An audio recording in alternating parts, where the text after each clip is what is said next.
من يهده الله فلا مضل له ومن يضلل فلا هادي له أشهد أن لا إله إلا الله وحده لا شريك له وأشهد أن محمدا عبده ورسوله اللهم صل على محمد وعلى آله وأصحابه ومن تبعهم بإحسان إلى يوم الدين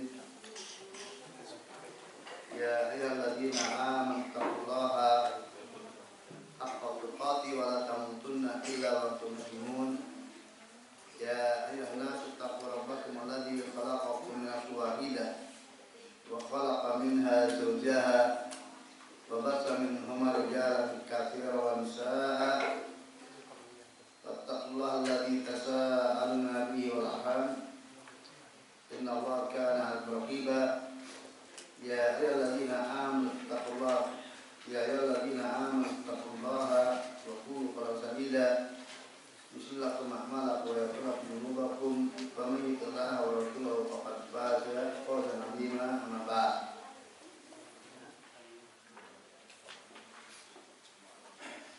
Ikhwati fiddin, para sakit dan para tulab rahimani wa rahmatullah.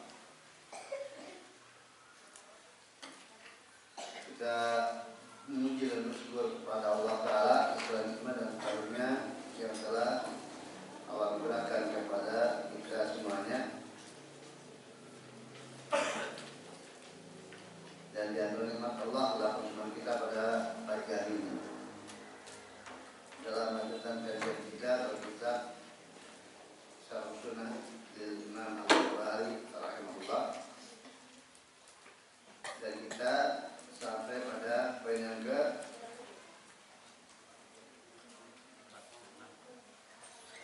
45. Itu pada qaul mu'allif wa nifaqu ayyul islama bilisani wa yukhfi al-kufra bidhamir.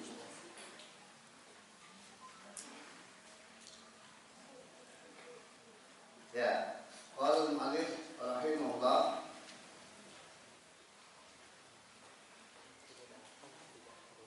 an-nifaqu ayyul al-islama bilisani wa yukhfi al-kufra bidhamir. Nifaq adalah menampakkan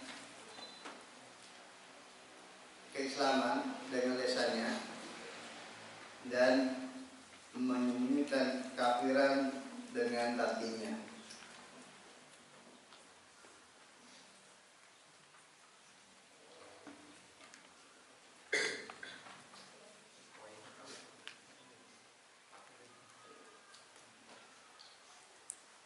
Ya, Ifam rahimani wa rahmatullah.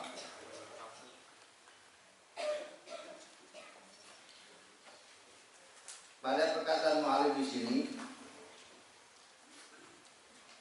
ini beliau menyampaikan kepada kita semuanya bahwa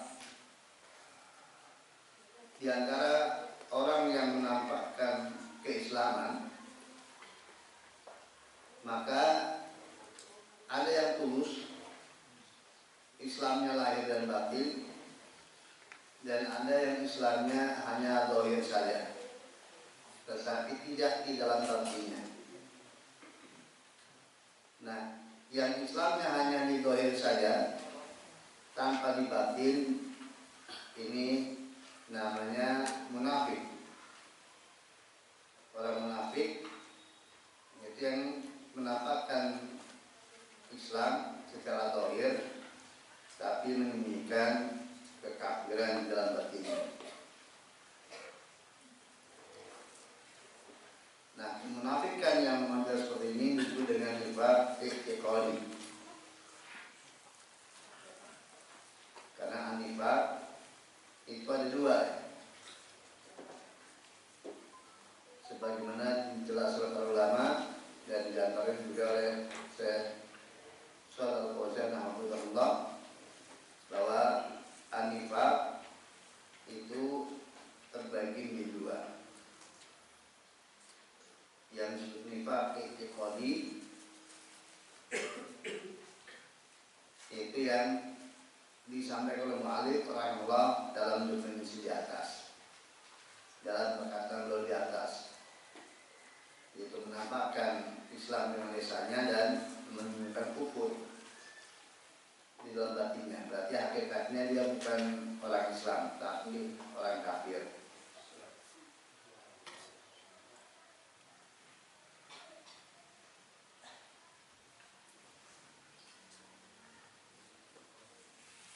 Nah, nifaq i'tiqadi ini juga disebut dengan nifaq akbar,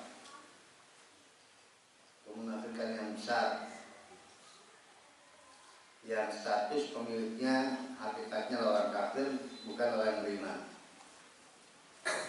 Dan nifaq orang munafik yang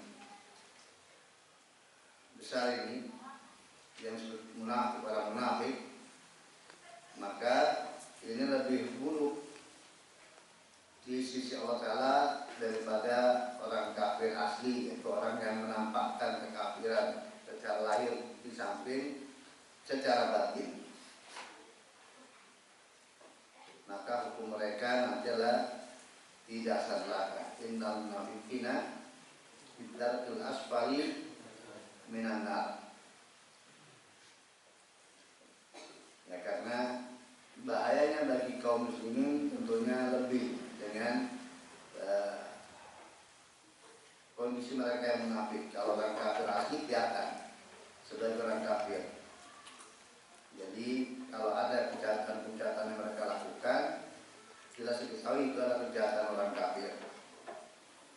Kelihatan itu musuh sesungguhnya, musuh yang nyata, dohir, diketahui. Ada orang munafik, maka ini sama, padahal sesungguhnya di dalam batinnya adalah merupakan kekafiran. Meskipun orang munafik i'tiqadi ini sendiri ya berbeda-beda, mengapa mereka mengambil jalur nifaq. Ada yang demi kepentingan pribadi, yaitu hanya apa? Hanya untuk menyelamatkan darahnya saya, karena Islam memiliki kekuatan dan dia ingin hidup dan mendapatkan kenikmatan dengan bersama kaum muslimin, tapi secara batin dia nggak menerima agama Islam.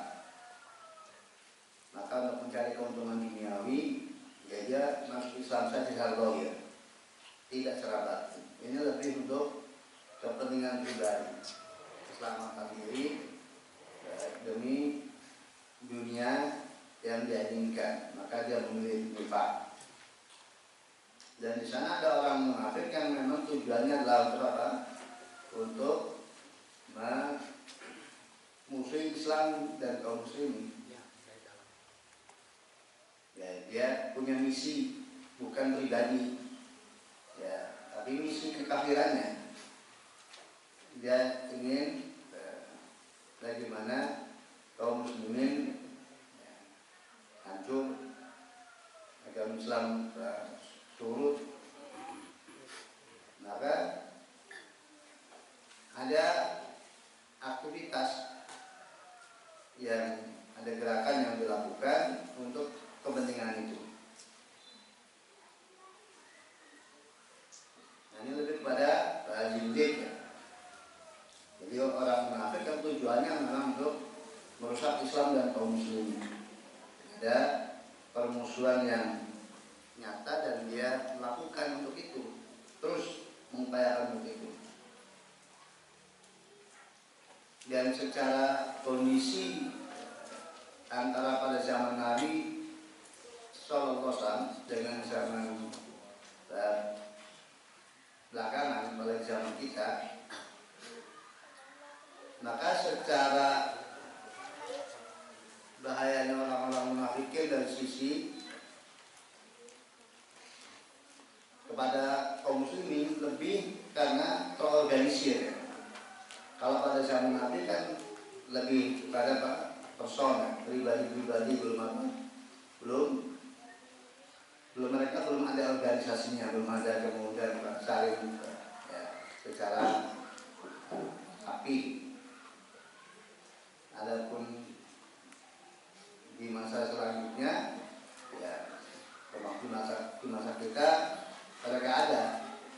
itu gerakan yang terorganisir dan tujuan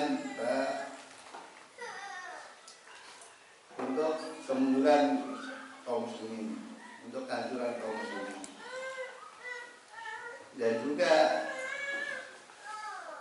kalau untuk menjadi orang munafik hari ini itu lebih mudah. Karena apa? Cukup apa? Ngaku Islam tanpa harus menjalankan syariat. Kalau pada zaman dulu ya, yang namanya orang munafik adalah apa? Ya mesti tunduk kepada syariat lohir. Mereka nggak berani macam-macam secara lohir. Jadi mereka ya harus berpikir sekian kali untuk kemudian menampakkan secara lohir. Kalau sekali mereka menampakkan apa yang tersimpan dalam hatinya dari kebencian lalu muncul di lisannya, atau apa yang tersimpan dalam hatinya berupa kekufuran kemudian mereka lakukan secara dohir, ya ketahuan perasa apa dia langsung apa hukumnya hukum apa? Murtad kan? Nanti sebagai orang yang murtad.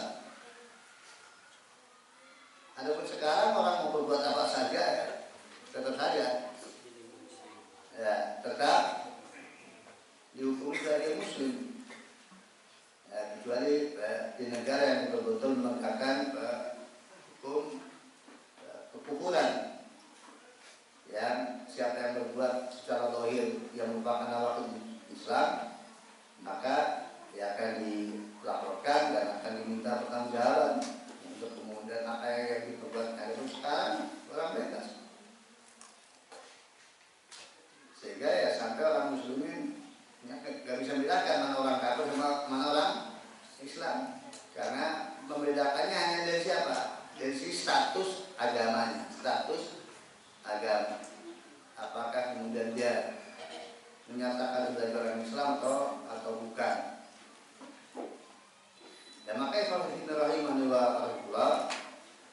bentuk kasih sayang kita kepada kaum muslimin itu harus kemudian betul-betul menjelaskan tentang perilaku kekafiran dan hal-hal yang hakikatnya itu tidak ada Islam pada diri seseorang apabila telah nampak padanya hal-hal yang secara hukum syariat itu disebut dengan nama hidup Islam.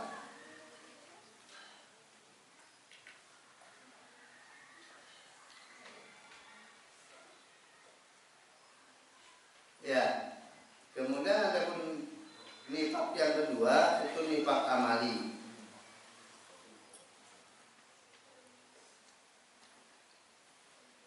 Ya, kalau nifak amali ini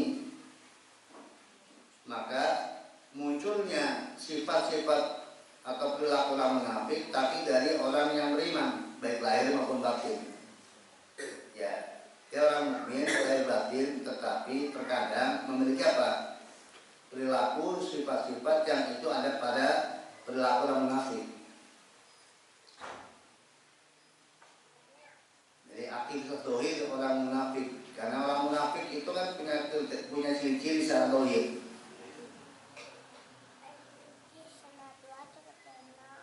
Seperti dalam sabda Nabi Sallallahu Alaihi Wasallam, al-baun mampunya fihi kana munafiqan khalisan wa man kana fi khoslatun minha kana fi khoslatun minan nifaq hatta idza hadasa kadaba wa idza wa'ada akhlafa wa idza tumina wa idza khosama wajara. Ya, ada 4 perkara yang siapa ada padanya keempat perkara tersebut maka itu berarti dia munafik tulen. Dan barang siapa ada padanya salah satu bagian dari keempatnya maka ya ada padanya bagian dari kemunafikan sampai dia meninggalkannya. Apabila bicara dusta, apabila berjanji mengingkari, apabila dipercaya berkhianat, dan apabila bertikai berselisih maka dia berbuat zalim, menganiaya pihak yang berselisih dengannya.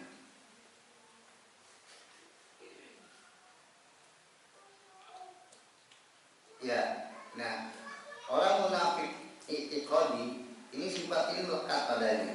Jadi keempat-empatnya itu ya begitu, karena kekufuran yang ada padanya. Maka sifat ini melekat pada orang-orang munafik. Nah, hanya saja terkadang orang mukmin pun juga Pak, ada yang punya sifat seperti ini. Tapi nggak ada Pak, nggak ada sifat-sifat nifaq i'tiqadi yang mendustakan apa yang diajar Nabi Sallallahu Alaihi Wasallam, atau karena ada nifaq i'tiqadi ada menyebutnya dengan 6, yaitu mendustakan Nabi, mendustakan sebagian yang diajar Nabi, kemudian membenci Nabi, membenci sebagian yang diajarkan oleh Nabi, kemudian senang atas kemunduran Islam dan benci atas kemajuan Islam, senang atas kemajuan orang-orang kafir, benci atas kemajuan Islam. Itu 6 nifaq i'tiqadi. Yang siapa ada salah satunya ya itu nifaq i'tiqadi. Nah, ini kan nggak ada pada orang yang beriman. Ke-6 ini nggak ada pada orang beriman. Tetapi terkadang ada sifat seperti ini. Suka berdusta, suka menyisihani, suka berkhianat, dan suka curang kalau berpikir.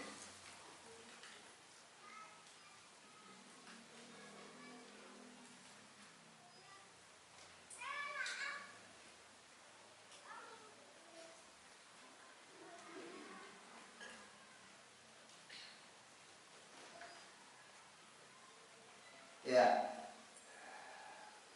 ini untuk poin yang disampaikan Malik rahimahullah. Cukup. Nah, tentunya Mu'alif menyampaikan demikian ini sebagai apa? Ya, untuk kewaspadaan dari kaum muslimin, bahwa tidak setiap orang yang mendoakan Islam itu apa? Dia muslim. Ternyata ada yang dia munafik.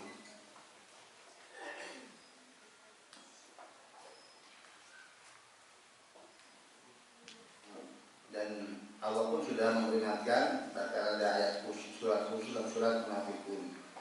Di dalam Al-Baqarah pun ayat-ayat tentang munafikun, ketika Allah merangkaikan 3 kelompok manusia, mukmin, munafik dan kafir, maka Allah lebih banyak apa? Menyebutkan tentang orang munafiknya.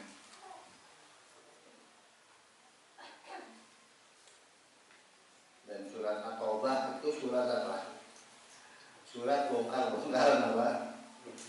Nah, karakteristik orang munafik. Jadi sangat gamblang Al-Quran menyebutkan tentang perilaku orang-orang munafik secara zahir, apa yang mereka lakukan,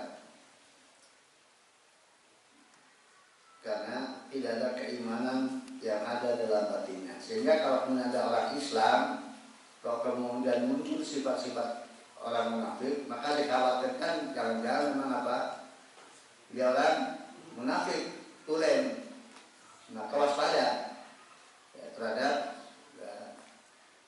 seorang muslim yang dia muncul padanya ciri-ciri orang-orang atau karakteristik dohir dari orang-orang munafik. Meskipun kepastian kemunafikan ya tidak ada yang mungkin selain Allah Subhanahu wa ta'ala. Adapun kalau kemudian orang memunculkan hal-hal yang itu adalah merupakan perilaku orang kafir yang dengannya seseorang itu dikafirkan, dikatakan murtad, ya dia disebut murtad, yang asalnya mungkin Islamnya memang munafik, tapi setelah memunculkan kekufurannya secara dohir, ya dia dihukum murtad. Syarat dan kewajiban berlaku untuk individu tertentu.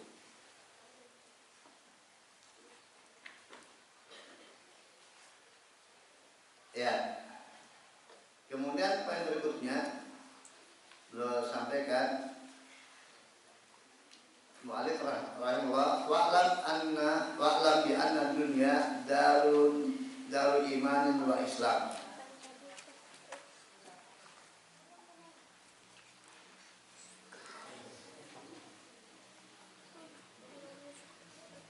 Ya, beliau sampaikan ketahuilah bahwa dunia inilah negeri iman dan Islam.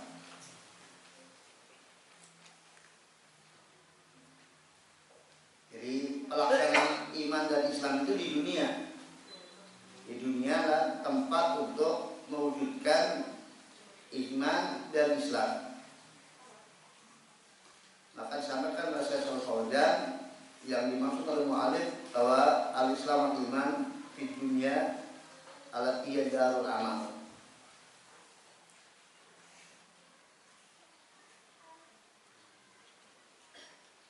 Itu negeri untuk mengamalkan keimanan dan keislaman.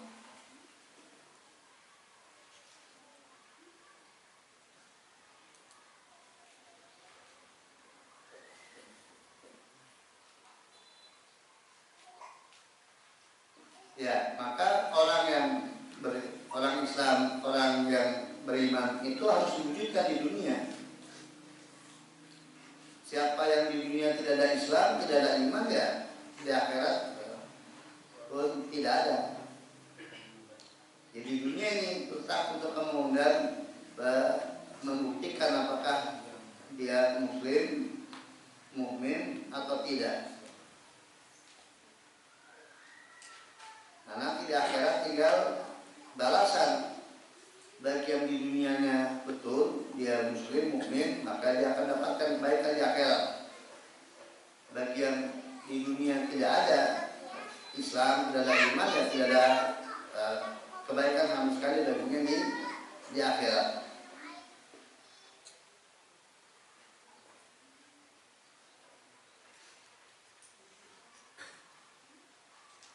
Nah, belum disebutkan di sini bahwasanya di dunia itu negeri iman dan Islam, disebutkan secara berbarengan.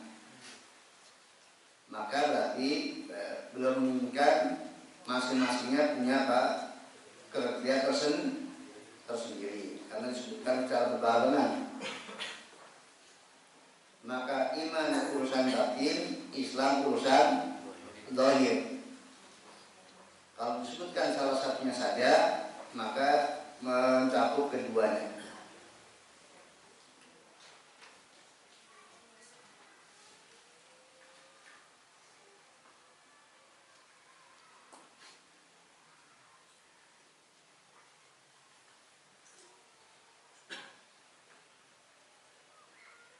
Nah, ikhwan rahimani wa rahmatullah.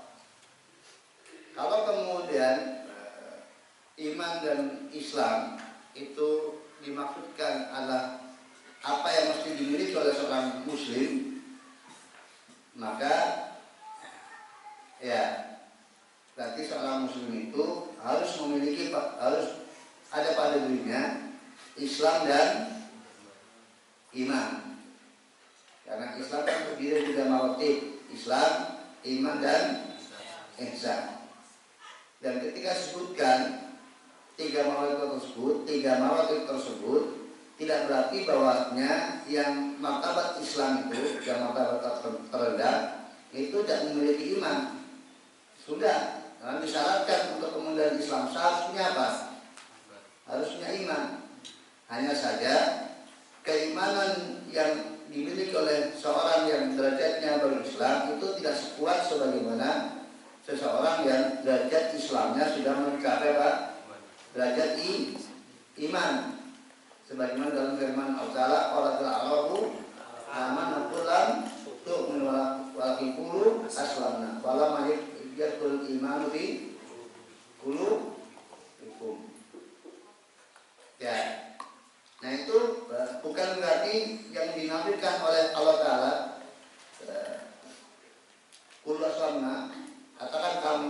Islam dan Allah melarang mereka untuk mengatakan amanna, itu berarti mereka bukan beriman, bukan. Ya.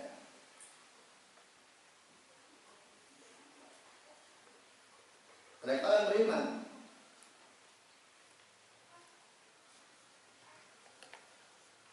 Sehingga ya Allah tidak menyia-nyiakan amal mereka. Kalau mereka orang beriman, cuma keimanannya belum kokoh, belum mutlak. Karena orang mukmin kan ada dua ya, ada yang sudah kita dapatkan pada pelajaran sebelumnya. Ada mukmin nafsu beriman, dan ada mukmin mutlak atau ahli mutlakul iman, ada ahli al-iman al-mutlak. Maka dinafikan iman pada diri seseorang itu tidak selamanya itu dinafikan iman bil kuliah. Ada kalanya dinafikan darinya tentang al-iman al-mutlak, tetapi tidak dinafikan darinya mutlakul iman. Maka pada lahir bin ahadukum hatta yuhibba li akhihi ma yuhibbu li nafsihi itu bukan dinafikan iman secara total. La yasni azani ila yasni huwa mukmin, itu dinafikan iman secara totalitas. Tetapi yang dinafikan darinya adalah kamalul iman, kesempurnaan iman.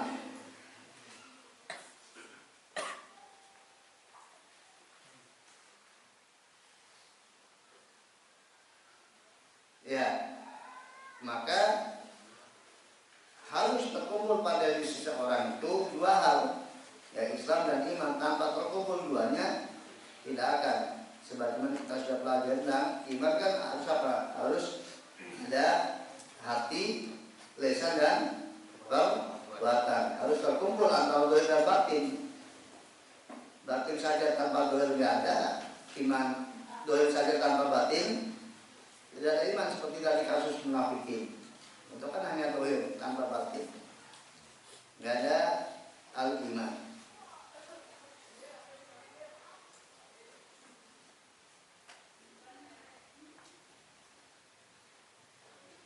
Ya, nah maka ikhwafun rahimani wa rahimullah, kita berkewajiban untuk mewujudkan iman dan Islam di dalam kehidupan ini. Kalau sempurna Islam dan imannya itu sempurna, maka mencapai derajat apa? Ihsan. Karena ihsan itu menggabungkan bagusnya lahir dan batin. Kenapa tidak? Karena menurut sabda tentang ihsan, anta'budallaha ka'annaka tara, fa in lam takun tara fa innahu yara.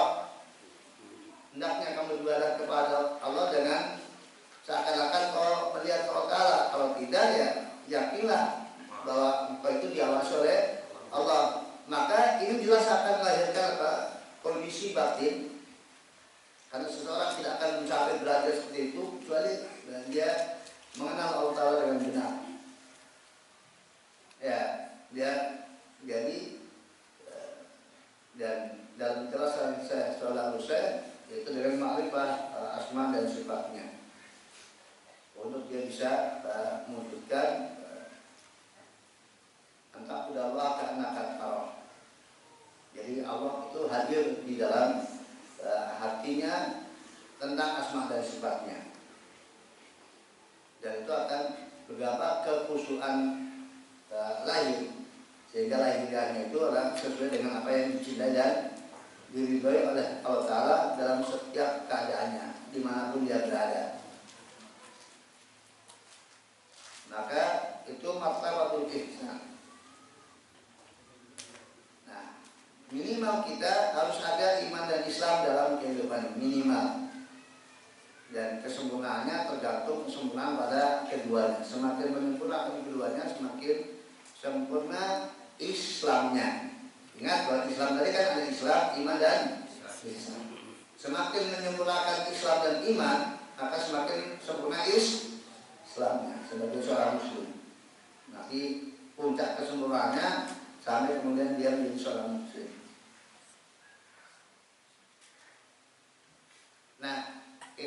rahimani wa rahimakumullah, karena kita itu hanya bisa memakai sesuatu yang zahir, maka hukum Islam dan iman pada seorang yang berdasarkan apa? Zahirnya. Oleh karena itu bersabda sudahnya wa ummatu Muhammadin sallallahu alaihi wasallam fiha mu'minuna wa muslimun, fiha mu'minun muslimun fi ahkamihim wa mawarisihim wa dabaihim wa sholat alaihim.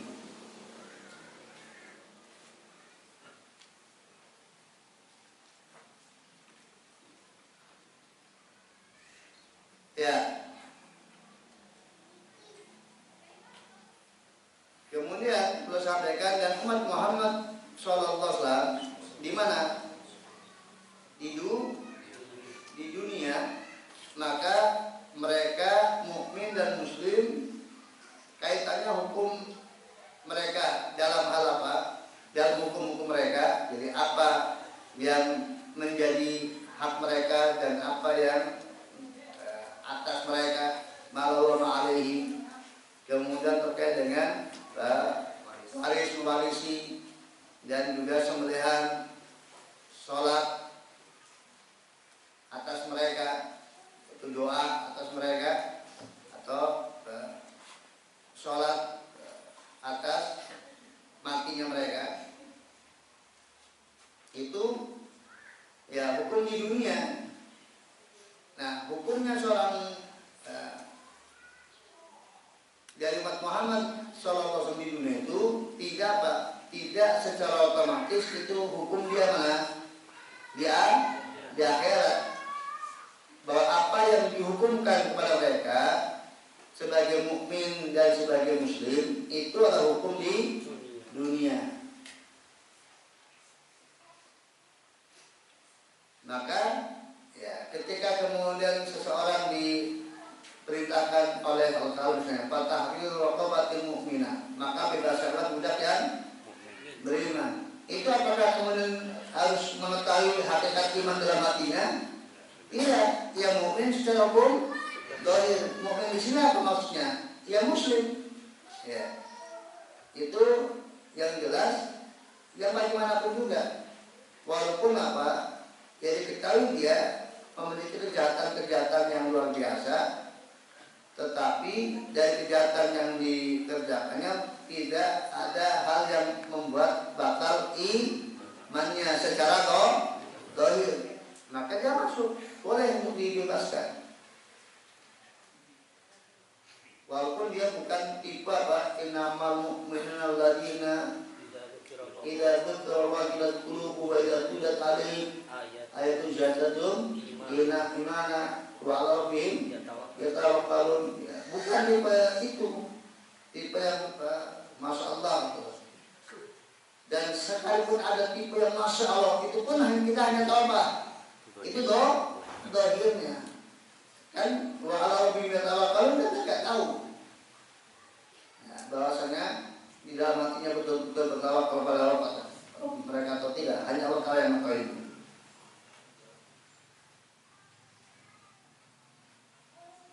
Ya, jadi itu dalam hukum di dunia.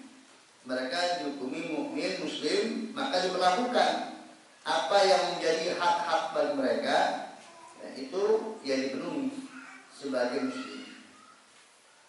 Termasuklah hak waris mewarisi, kemudian halalnya sembelihan mereka, ya, dan juga ketika sholat mereka disolati.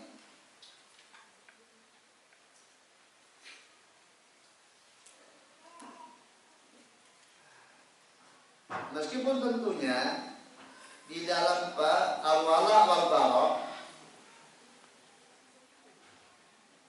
itu apa?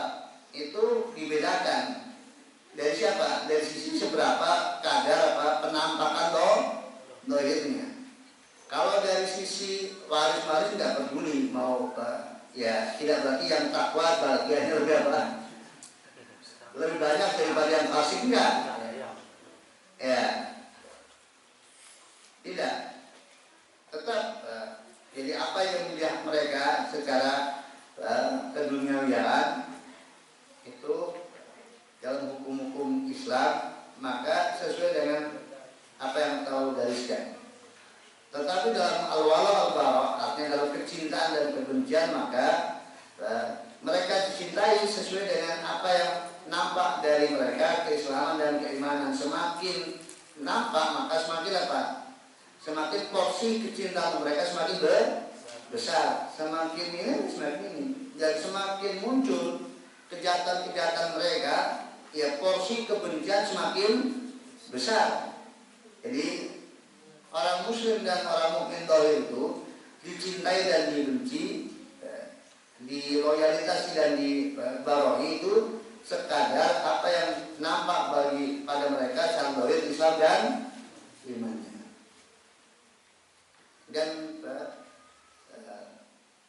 tidak dipermasalahkan sama sekali, tidak diminta pertanggungjawaban sama sekali kalau kemudian seorang itu menaruh cinta yang sedemikian rupa selama tidak melanggar syariat kepada orang yang memang baik, walaupun ternyata di sisi Allah dia adalah orang yang paling dibenci. Karena hukum manusia berdasarkan apa?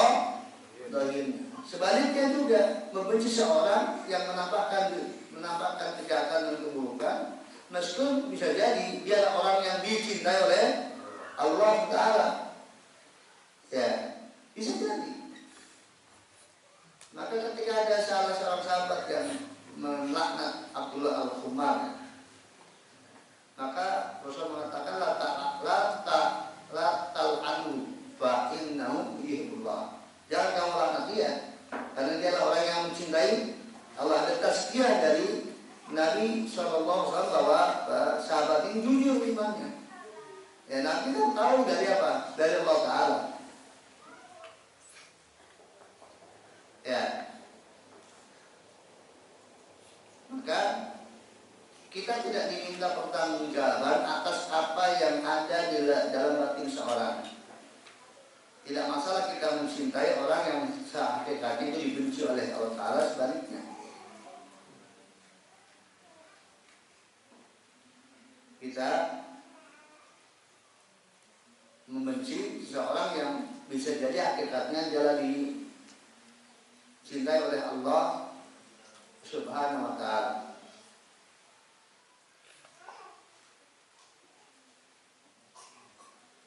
Ya, dan jangan kemudian kita terpengaruh dengan bahasa orang-orang yang tidak paham agama. Ya, jangan benci orang, kamu kan nggak tahu hakikatnya dia salah. Ya, jangan sekali-kali membenci orang, karena kamu tidak mengetahui hakikatnya dia di sisi Allah Ta'ala.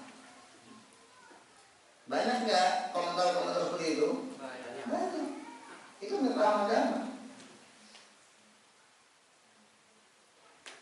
Ya.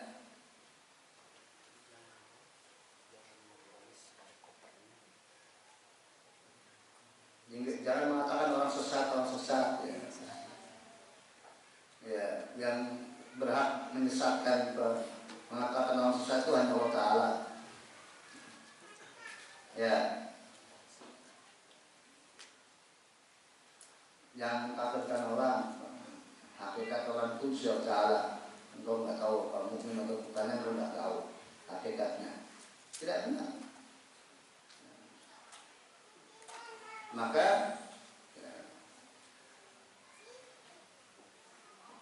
untuk hukum akhirat, untuk individu tertentu kita tidak bicara.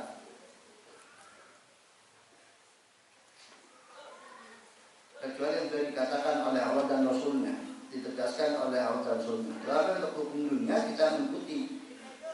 Maka kita mengatakan kafir yang dikafirkan oleh Allah dan Rasulnya, mengatakan sesat, ya, dinyatakan sesat oleh Allah dan Rasulnya, menyatakan apa?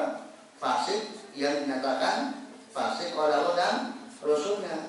Dalam hukum apa? Hukum dohir. Kita katakan itu orang fasik, ya. Itu orang sesat, itu orang kafir. Tidak ada masalah sama sekali selama itu memang berdasarkan pengkafiran Allah dan Rasulnya. Yang tidak boleh kan mengkafirkan yang tidak dikafirkan oleh Allah dan Rasulnya. Justru kemudian wujud keimanan kepada Allah dan Rasulnya mengkafirkan yang dikafirkan oleh Rasulnya. Menyatakan sesat yang menyatakan sesat oleh Allah dan Rasulnya. Menyatakan fasik yang menyatakan fasik oleh Allah dan Rasulnya. Baik dalam hukum umum maupun hukum individu. Kalau hukum umum lebih mudah, tinggal ada nas-nasnya, maka kita katakan siapa yang demikian kafir, siapa yang demikian sesat, siapa yang demikian fasik, kan? Itu hukum umum. Kalau hukum takyin harus apa? Syarat dan ketentuan ini ba'da tamam syurut wa intifail mawani. Jadi no problem baik untuk mengkafirkan secara umum jelas, termasuk mengkafirkan, menyatakan sesat, menyatakan fasik secara individu. Hanya kalau untuk individu harus apa? Ya, ba'da tamam syurut wa intifail mawani. Jadi nggak usah takut dianggap apa? Yang suka menganggap orang sesat. Selama kita berpegang teguh dengan apa? Dengan kaidah-kaidah kapan seorang dikatakan kafir, kapan seorang dikatakan sesat, kapan seorang dikatakan fasik. Nas-nasnya ada, kemudian dohir pada orang tersebut ada. Setelah tentunya apa? Tadi tamam syurut wantifa mawani.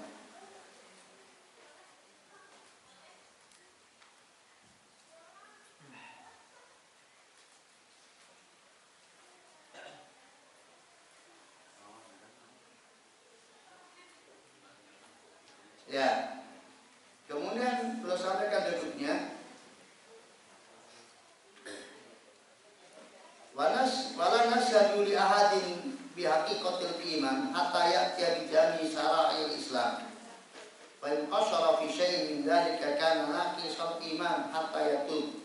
Wa'lam anna imanahu ila Allah ta'ala tamat iman aw naqisul iman illa ma adhara laka min tadbi'i syara'il Islam.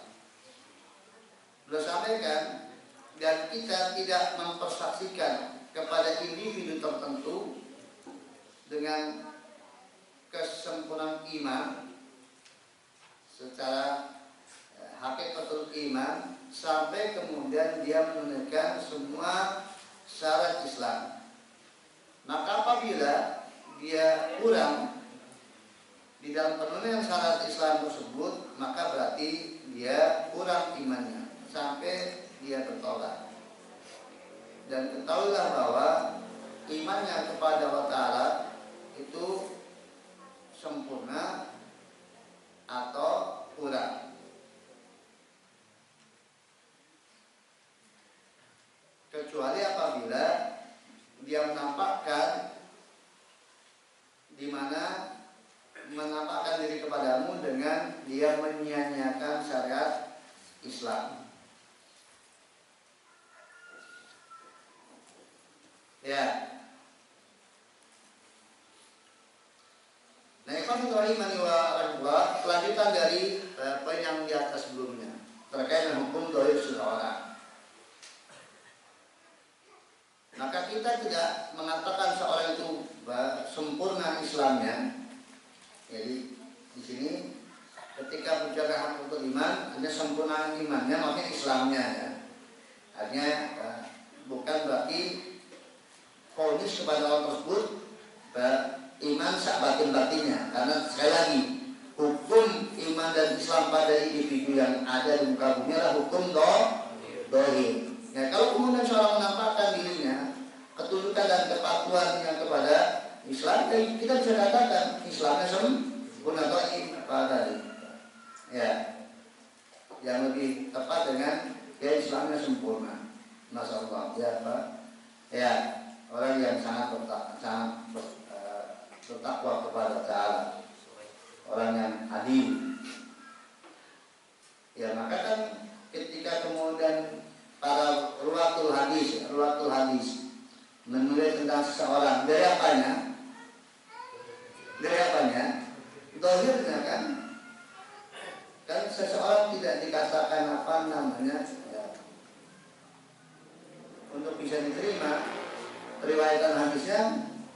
kecuali memenuhi dua hal kan, apa?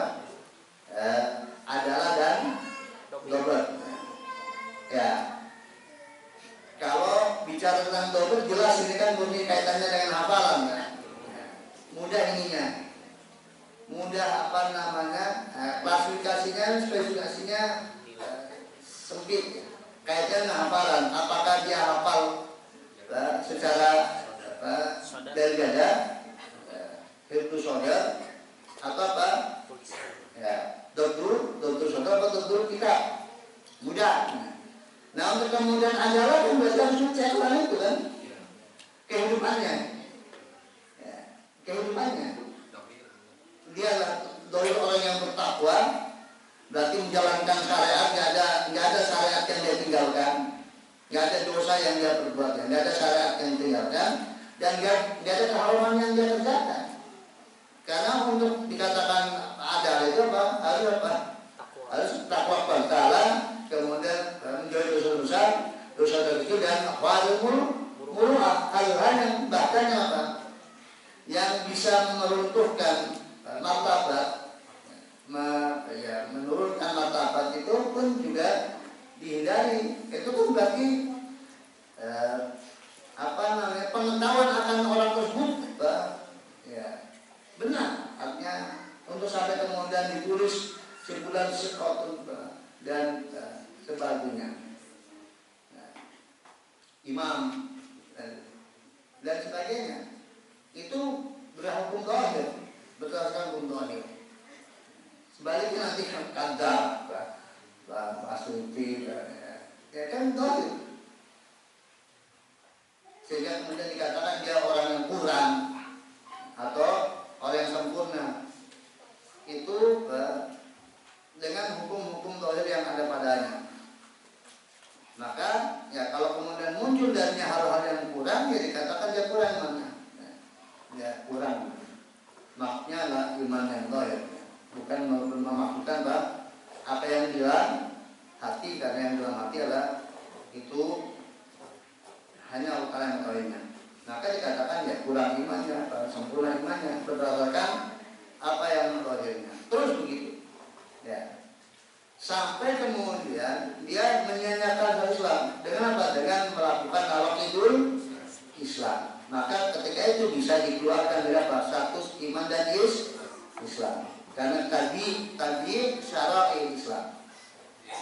Ya tadi menyanyikan syariat Islam dengan apa? Dengan naqid min nawaqidil Islam. Dan apa yang ada padanya dari nawaqidil Islam. Jadi orang Muslim, orang yang semula Islam, yang menunjukkan tentang takjidnya dia menyanyikan atau meremehkan atau mengabaikan Islam adalah dengan nawaqidul Islam yang diperbuatnya. Kalau ada orang ngaku Islam sampai kemudian dia ada padanya hal-hal yang nawaqidul Islam, berarti dia orang yang tidak peduli sama Islam. Kalau sampai kemudian dia melakukan hal yang nawaqidul Islam, karena kan seorang Muslim mestinya tahu apa yang membatalkan Islamnya. Ya sekarang kalau kemudian ada orang sholat, kemudian tanya, kamu tahu nggak yang membatalkan sholat? Nggak tahu, kan keterlaluan. Nah terus nanti kalau kamu sholat itu batal, dari mana tahunya? Ya nggak tahu.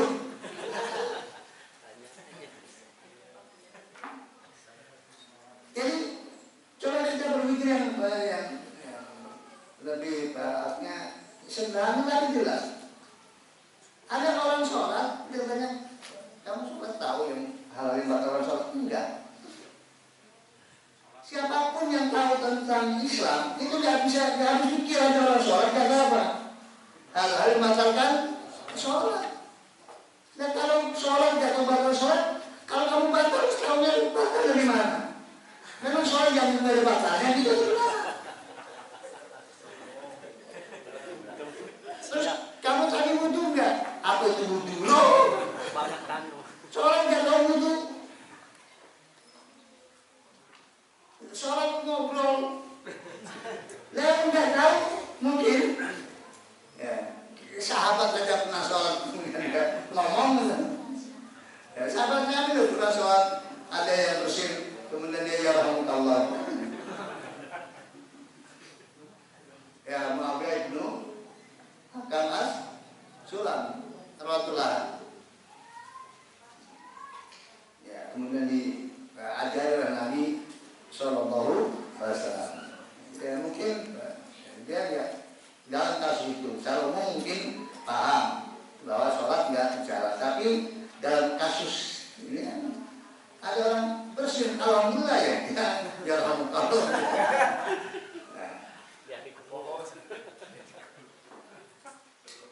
Ya, dan dari sini jelas yang bersin jelas ya alhamdulillah ya. Sebab kalau nggak alhamdulillah nggak berhak punya apa, nggak berhak dia alhamdulillah. Dan yang bersih nggak apa-apa, alhamdulillah. Kenapa dikir kan? Kalau ini kan ya alhamdulillah kan ngomong. Kita punya kepada manusia. Kalau alhamdulillah kan kita punya kepada Allah Taala. Ya. Nah, maka lebih lagi sesungguhnya orang Islam tapi nggak tahu hal yang masalah Islamnya. Terus gimana? Nanti kalau lebih pasal gimana? Ya. Emang bisa batal loh dia kok. Sholat aja bisa batal kalau Islam. Ya. Itu pokok. Jadi harus menjadi kesadaran kita semuanya bahwa kalau ada orang ngaku Islam tetapi kemudian dia melakukan hal yang lawan dengan Islam, maka itu takyid. Ya, baik dia takyid di dalam ta'alum, saya nggak peduli sampai nggak kemudian pelajari hal yang bersama dengan Islam, atau yang memang dia ya, terlalu cinta dunia, padahal dia tahu itu bisa bahasa Islamnya, tapi tabrak aja. Kenapa? Karena jadi dia kan lebih mencintai dunia daripada agama. Itu kan perendahan. Karena dia korbankan agamanya demi dunia. Dan ada realitanya juga. Orang rela murtad gara-gara apa? Wanita. Cinta yang membutakannya. Maka hati-hati dengan apa? Dengan kebucinan ya. Hati-hati.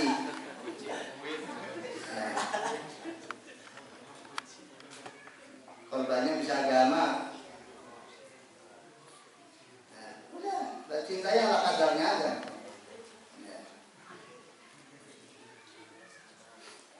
Sehingga tetap waras. Ya, tetap waras. Ini yang aku cinta itu nyeret-nyeret agama pun enggak itu. Waras. Kalau kemudian sambil campakkan aja. Ya, jangan sampai dikorbankan. Apa nilai lo? Sampai aku harus korbankan agama itu demi lo. Ya. Sorry. Jadi harus begitu prinsipnya. Nggak boleh ada siapapun yang di muka bumi dunia dan isinya apa, dia lebih dicintai daripada agamanya. Walaupun banyak manusia begitu. Bahkan semua orang kafir selalu begitu. Dari keadaan mustahabul hayatad dunya al-akhirah. Itu nas dari Allah Taala ya. Ketika Allah menceritakan apa orang yang kafir kepada Allah dan Rasulnya dalam kondisi tidak dipaksa. Kalau tutup dengan dzalika bi anna mustahabbul hayatad dunya al-akhirah. Yang demikian itu disebabkan karena mereka lebih mencintai dunia daripada akhirat. Ya, itu pernyataan dari Allah Ta'ala untuk orang yang dia Islam kok kemudian bisa-bisanya dia mengamalkan amalan kekafiran bukan karena mukroh, bukan karena kondisi dipaksa, terpaksa, dan nantinya tetap dalam keimanan. Itu ya, kata Allah itu semua karena apa? Mereka lebih mencintai kehidupan akhirat daripada kehidupan dunia daripada akhirat. Bukan mencintai. Jadi bahasa orang sekarang bucin dunia. Apa sih bucin itu? Hah? Oh, budak cinta, ya benar. Ya, budak cinta. Nah, ya namanya ini berbudak kan kumaha tuannya gitu kan. Jadi kumaha tuannya apa kata tuannya dia ikuti. Nah, dia budaknya cinta, maka apa kata cinta dia ikuti.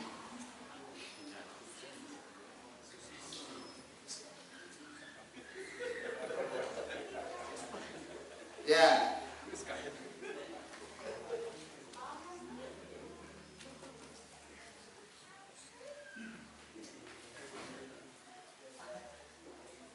Ini beberapa poin yang gue sampaikan.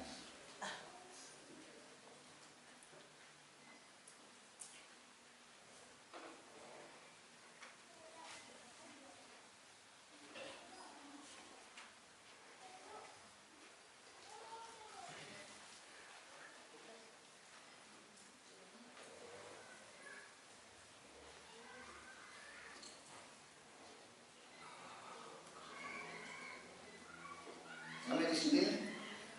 Sebelum kita lanjutkan, kalau ada pertanyaan, dipersilakan. Ya, Ustaz. Ini kan tentang orang yang membatalkan keislaman itu kan tadi disebutkan ya, ada beberapa gitu. Jadi seorang itu kan bisa dikatakan keluar dari Islam. Kalau di zaman Nabi kan dihukum ya. Kalau di zaman kita kan negara kita nggak ada hukuman seperti itu. Nah, apakah kita misalnya kalau melihat orang tersebut secara zahir betul-betul melakukan kafiran gitu kan, apakah kita juga tidak boleh menunaikan hak-hak dia itu sebagai seorang muslim? Yang pertama. Terus yang kedua, apakah seseorang yang ikrad itu, yang mereka itu hare-hare itu kan ibadah Islam, apakah bisa dikatakan diberi udhur bil jahal gitu? Ya. Barakallahu. Secara hukum umum,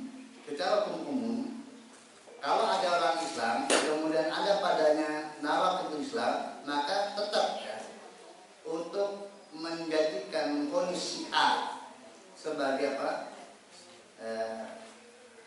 kafir, murtad, tetap ya, harus apa, terpenuhi syarat dan tidak adanya mawani, yaitu ya dia jelas orang sudah dewasa. Kalau anak sudah dihukumi tergantung orang tuanya siapa kan. Anak orang Islam tidak kemudian karena perbuatannya dikatakan kafir orang masih anak-anak. Harus dengan ikhtiarnya, bukan paksaan. Ya, harus ikhtiar dia. Kemudian ya amdan dia lakukan secara sengaja, bukan apa? Bukan fotoan, bukan karena tersalah. Ya, kemudian ya dengan hilangnya kejahilan, dia harus dalam kondisi mengetahui itu salah. Ya, mengetahui bahwa apa yang dilakukan salah. Kemudian bukan karena takwil, salah paham, ada kesalahan paham. Ya, jadi sakwil. Maka kalau ada mawaninya, berarti dia masih anak, atau kemudian dia orang dipaksa, atau kemudian dia tersalah, atau kemudian dia jahil, atau kemudian dia mutawil, ya berarti tidak. Ini hukum umum tentang untuk kemudian seorang tertentu dia divonis secara individu. Nah, hanya saja nanti kaitannya dengan dohir ya. Kalau itu sesuatu yang dohir dan membuat bahwa itu tidak dilakukan kecuali oleh orang kafir ya, tidak dilakukan oleh orang perilaku ya. Hukum dohir bukan apa? Itikad, hal yang dohir tidak dalam kecuali orang kafir. Makanya kemudian para ulama menyatakan tentang apakah hal seperti itu ada ujung jalan atau tidak. Ya. Kalau kemudian kita mengambil bahwasanya nggak ada, cuma satu aja. Sekarang tinggal menyisakan satu. Ya, itu karena jahil ya. Kita anggap pastikan itu tidak ada alasan yang lainnya kecuali kejahilan. Kita tahu persis itu hanya kejahilan yang menyebabkannya. Nah, kita tinggal tadi apakah kita condong kepada yang menyatakan nggak ada udzur rijal, berarti dalam hukum kita maka dia adalah orang kafir karena nggak ada udzur rijal. Kalau kemudian tetap kekeh bahwa harus ada udzur rijal, apapun yang diperbuat, sejelas apapun, segampang apapun, tetap harus ada kemungkinan Pak, karena dia jahil, ya tetap secara individu dia tetap dikatakan Pak Muslim sehingga semua tadi termasuk rijal. Ya. Nah, para ulama ketika mereka enggak mengatakan udzur rijal itu bahwa iqamatul hujjah itu bukan untuk menghukumi dia kawin atau tidak, tapi untuk eksekusi.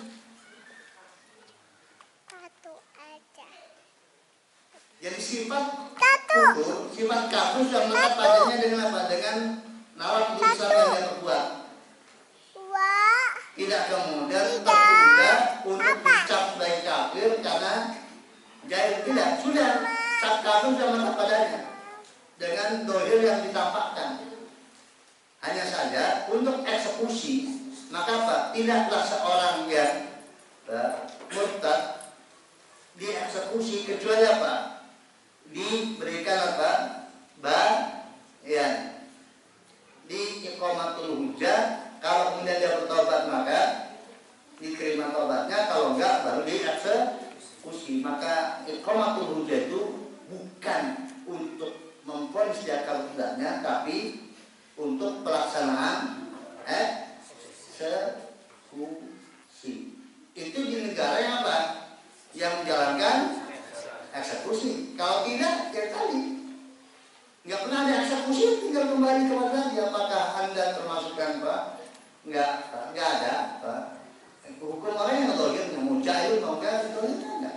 Kalau dohirnya itu dilakukan orang Islam dengan dohir yang ada, Islam jelas, Islam itu seperti apa, minimal orang Islam itu seperti apa, nggak ada padanya. Ya, tapi dia menghukumnya bukan orang Islam. Lalu muamalinya berarti muamalah bukan orang Islam.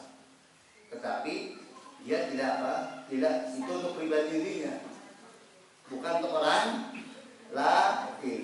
Karena hukum yang mengikat untuk orang lain itu harus bidangnya, harus pihak yang berwenang, yang dia punya hukum mengikat orang lain, hakim atau ulama yang ditunjuk oleh pemerintah untuk meneliti seorang lalu dihukumi murtad. Ini mengikat orang lain, kan sudah diputusi oleh negara ya, orang ikut aja.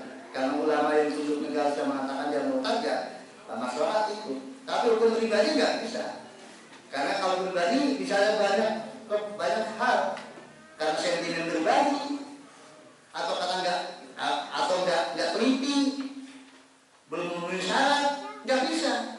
Kita nggak bisa. Hukum kita mengkafir seorang kemudian apa? Diilzamkan kepada orang lain. Ya hanya kita aja sendiri pribadi nggak bisa untuk mengilzam orang lain. Ya, karena banyak kemungkinan. Jangan-jangan nggak tahu apa yang nawak itu Islam, nggak tahu. Menurutnya bukan nawak itu Islam, dikira apa? Nawak itu Islam. Lihat orang baca Al-Quran di kuburan, wah selamat Islamnya syirik, hukum itu dia nggak bisa. Ya, nggak bisa. Itu harus kepentingan pihak yang berwenang. Jadi dia hanya untuk kepentingan pribadi. Menurut saya dia sudah orang kafir. Saya akan mengambil dia sebagai orang kafir. Saudaranya warisan tetap dia nggak bisa. Ya karena di mata saya dia orang kafir, dia nggak bisa. Tetap dia berhaknya apa? Karena di mata yang lainnya apa? Muslim. Dan hukum kita nggak bisa, nggak mengikat. Karena bukan apa? Bukan pihak yang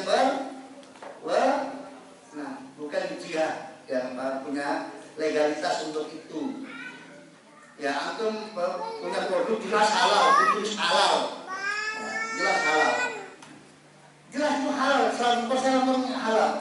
Kemudian diperjualkan dikasih logo halal, apa-apa, aku bisa dikena hukum, betul?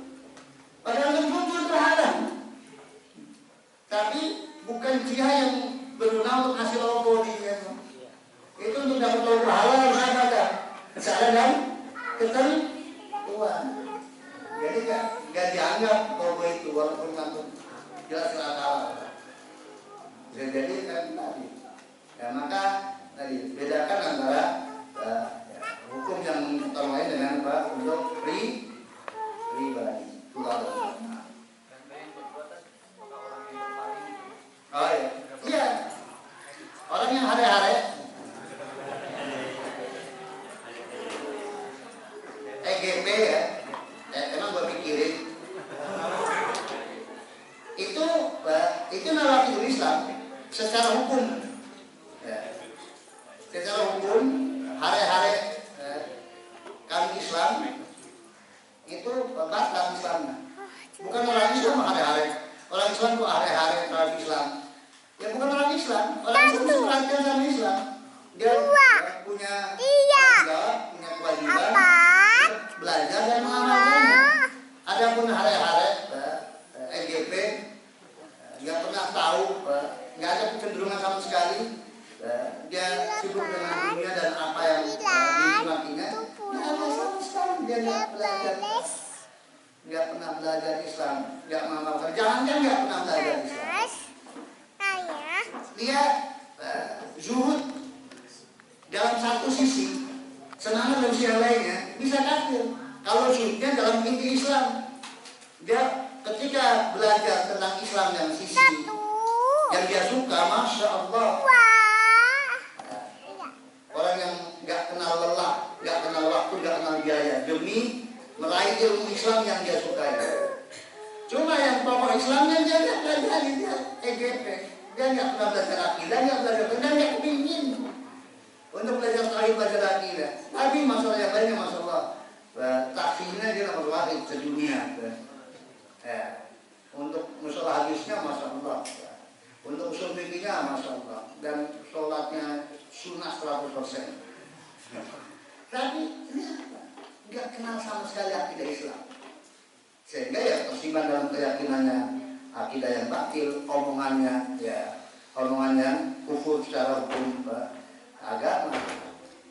Bagaimana dia bicara malaikat kafir, bicara tentang Al-Quran kafir, bicara tentang Rasul kafir, bicara tentang karena kan punya modal. Karena untuk bicara semuanya benar harus apa? Harus ada modalnya. Sebagaimana dia taksinya dia benar, tapi dia modal. Sebagaimana dia bicara usul fikihnya, bicara sholatnya benar, karena ada modalnya. Nah dia pas urusan akidah dan lain dia nggak ada sama sekali. Maka kalau tanya tentang akidah mesti munculnya kekafiran. Ya, yang muncul kekafiran. Karena dia nggak tahu dan dia jawab sesuai dengan apa yang ada di dalam hawa nafsunya. Ya, jadi hal-hal Islam dan yang belajar dengan mengamalkan itu pembatal Islam. Tidak ada orang Islam mesti belajar Islam. Tidak ada orang Islam kecuali mesti mengamalkan belajar dari Islam, bukan cuek beda kepada syarat Islam atau orang Islam. Nah, ada yang lain? Kalau membenci salah satu ajaran Nabi kan bisa dipastikan atau hampir bisa dipastikan kafir. Kalau membenci warisan Nabi sama keturunan Nabi itu hukumnya maksimal sampai apa? Ya. Nah, warisan Nabi yang di sini maksudnya di sini apa? Kalau warisan dulu, keturunan jelas. Allah satu amja, ya, dipikir, ya, rambut Nabi, ya, baju Nabi, sendal Nabi, ya. Sekarang untuk keturunan Nabi, ya, untuk keturunan Nabi, maka mereka terbagi kan, soleh dan oleh ditulis, seakan kafir. Gitu. Maka ya berlaku padanya apa?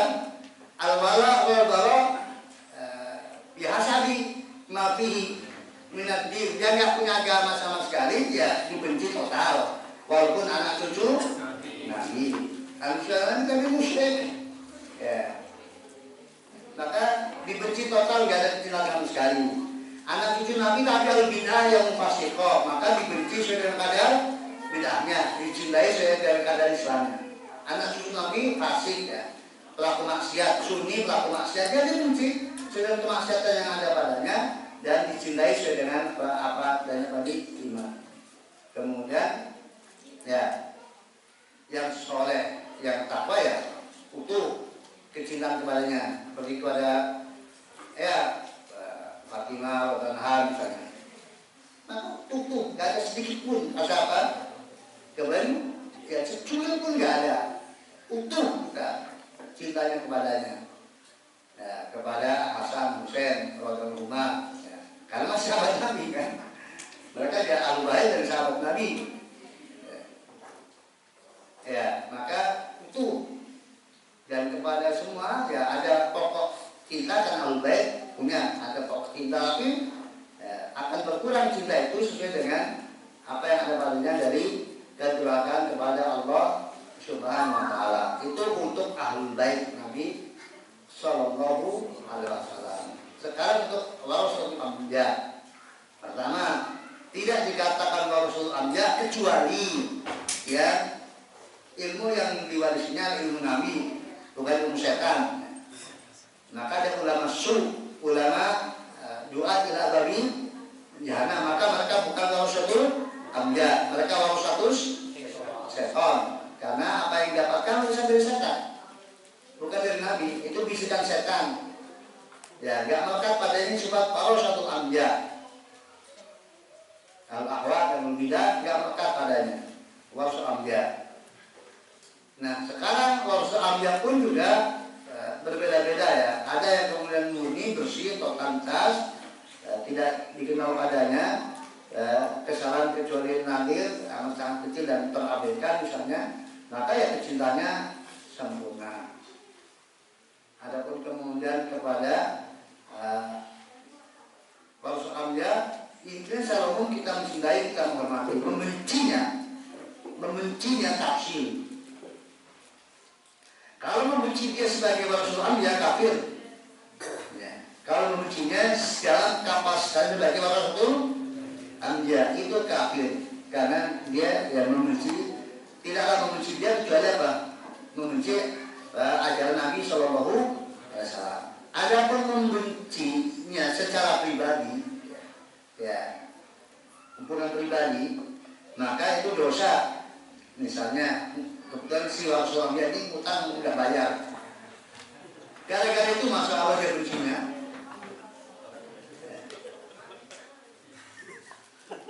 Ya hanya gara-gara itu kebetulan utang nggak bayar, itu bencinya melebihi kepada siapa juga, karena ini orang mikir banget sih. Jadi itu maka dosa ya. Mestinya apa orang itu apa? Benci dan cinta karena Allah Ta'ala, bukan karena pribadi. Ya memang dia utang nggak bayar, tapi dia itu warasatul anbiya. Ya, saya berusaha untuk menghilangkan kebencian saya kepadanya. Ya, sudah saya berusaha untuk memaafkan dan tidak pantas bagi saya. Ya. Ada warasatul anbiya utang sama saya nggak bayar, kemudian itu menjadi landasan saya membencinya dan nggak ada kemudian seakan-akan nggak ada cinta sama sekali. Ya, itu dosa besar. Bisa masuk dosa besar, walaupun bukan kekafiran. Karena apa? Murni kan apa? Sisi nggak bayarnya itu. Ya. Bukan karena statusnya sebagai warasatul anbiya. Allah Akbar. Nah,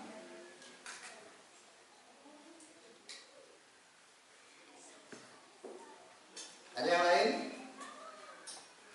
Masih ada waktu beberapa menit.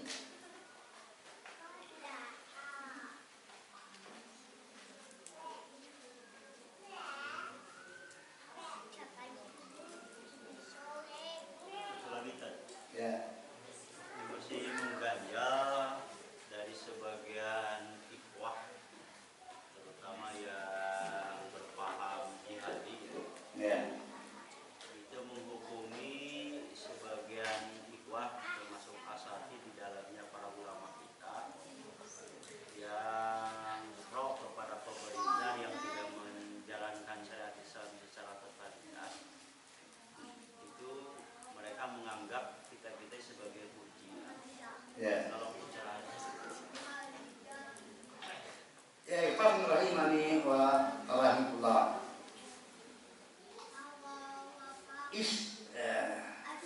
Jadi cap murjiah itu kan harus paham apa itu murjiah.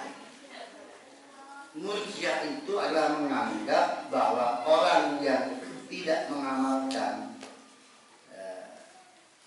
kewajiban-kewajiban Islam atau meninggalkan atau melanggar hal-hal Islam itu gak ada bedanya dengan yang taat. Dengan prinsip layak dulu mal iman dan imun. Itu murjiah. Dosa itu tidak mempengaruhi keimanan. Jadi tidak membedakan antara orang yang lemah imannya dengan yang kuat imannya. Murjiah tidak mengenal itu. Tetapi murjiah mengenal kafir ya. Yaitu pelaku nawaqidul iman ya kafir dalam perspektif murjiah. Selama itu murjiah fuqaha, karena murjiah kan dawakat ya. Ada yang ekstrim dan ada yang moderat. Yang paling moderat murjiah fuqaha. Ya itu artinya iman telah perkataan dan keyakinan. Maka ya orang kalau kemudian melakukan nawaqidul iman berarti ya batal imannya. Itu sama dengan Ahlussunnah wal Jamaah. Tapi dari sisi bahwasanya pelaku dosa-dosa besar itu kurang imannya tidak dikenal dalam murjiatul fuqaha. Karena mukmin kaum iman. Karena iman itu tidak tergantung dengan amal. Amal bukan bagian dari iman. Nah, itu murjiah. Nah, sekarang terkait dengan penguasa. Terkait dengan penguasa. Maka, apa masalahnya penguasa itu? Kalau kemudian dituduh murjiah karena penguasanya sesungguhnya lah orang kafir tapi dianggap mukmin, ya benar lah. Ya, artinya bahkan lebih parah dari murjiah. Kalau kemudian penguasa telah melakukan hal-hal yang merupakan nawaqidul Islam dan itu enggak dipermasalahkan sama sekali atau enggak menjadi tinjauan tentang keimanannya, yaitu bahkan bisa lebih parah dari murjiah ekstrim kalau begitu. Ya, tetapi kalau permasalahannya adalah penguasa itu zalim dan kedolimannya innalillahi wa inna ilaihi raji'un. Kemudian ini asatid yang disebutkan pada salaf itu tetap aja memotivasi umat untuk tunduk dan patuh pada penguasa seburuk apapun dia dan sabar sedolim apapun dia. Bukan berarti mereka enggak jelek mereka. Bukan berarti mereka adalah orang yang masya Allah dianggap sempurna, bukan. Tapi buruk mereka, jelek mereka, zalim mereka. Dan dengan kedoliman dan apa yang ada, ya dikatakan fasik, kan yang fasik. Tetapi kefasikan apapun selama dia fasik ini, artinya dia masih muslim dengan kefasikannya, untuk tetap taat, yaitu Ahlussunnah wal Jamaah paham salah. Nah mereka itu dari mana? Kalau kemudian menisbatkan murjiah, tahu nggak batasnya murjiah?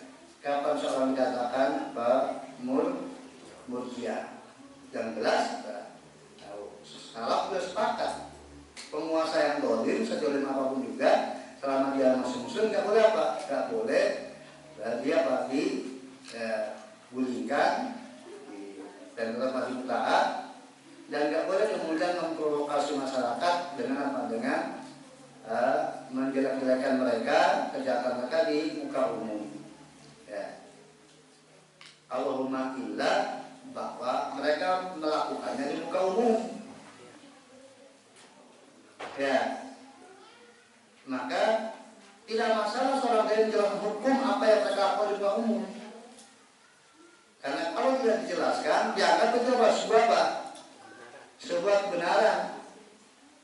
Nggak apa-apa bosnya menyewa pawang hujan itulah kesyirikan. Sampaikan siapapun yang melakukannya.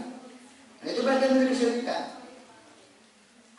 Kemudian bahwasanya tidak memberikan manfaat dan tidak bisa mencegah motor sedikit pun, walaupun terkumpul air dari 45 provinsi jadi di satu tempat ya. Itu kalau diyakini bisa membawa keberkahan bagi ibu kota negara karena terkumpul di sana air dari 45 provinsi, itu syarat. Nggak ada sedikit pun pengaruhnya. Nggak untuk mencegah mudarat atau mendatangkan manfaat. Itu syarat. Ya, ini umat harus tahu kalau begitu mah. Siapapun pelakunya. Bahkan termasuk seseorang penguasa, gubernur atau apalagi ngomong di depan umum. Dia ngomongnya sesuatu yang melanggar Islam boleh soal itu. Maaf Pak Gubernur, itu tidak benar. Dalam Islam tidak begitu. Ya, tidak mengapa. Untuk bayarin hukum. Dan kalau dibiarkan apa? Maka sebagian ulama dari dulu sampai sekarang pun, ya, sebagian mereka mengkritik kebijakan-kebijakan penguasa apa yang itu berdampak besar kepada dari siapa? Itu nggak benar. Secara hukum Islam tidak dibenarkan. Ya. Pengadaan konser tidak dibenarkan. Tidak dibenarkan. Ada pun kemudian aib yang tersembunyi yang sifatnya hanya diketahui 1-2 orang, nggak boleh. Kemudian kemarin saya lihat Pak Gubernur di gunung-gunung di sana. Nggak layak di mimbar khotbah Jumat dia cerita gubernurnya minum atau gubernurnya dansa sama biduan di diskotik. Kemudian saya lagi kontrol waktu itu. Ternyata tidak boleh. Ya. Adapun bagian hukum meskipun melakukan penguasa, ya, itu bagian dari alat pencerahan kepada masyarakat. Karena terkadang ya disitulah kemudian ketika seluruh mata menyorot, ini kan bisa jadi mereka nggak tahu apa hukumnya. Maka perlu dijelaskan. Ya, semua orang tahu karena menyaksikan, maka dijelaskan tentang hukum syariat Islam apa hukumnya. Wallahu a'lam bishawab. Ya, kita cukupkan sampai di sini.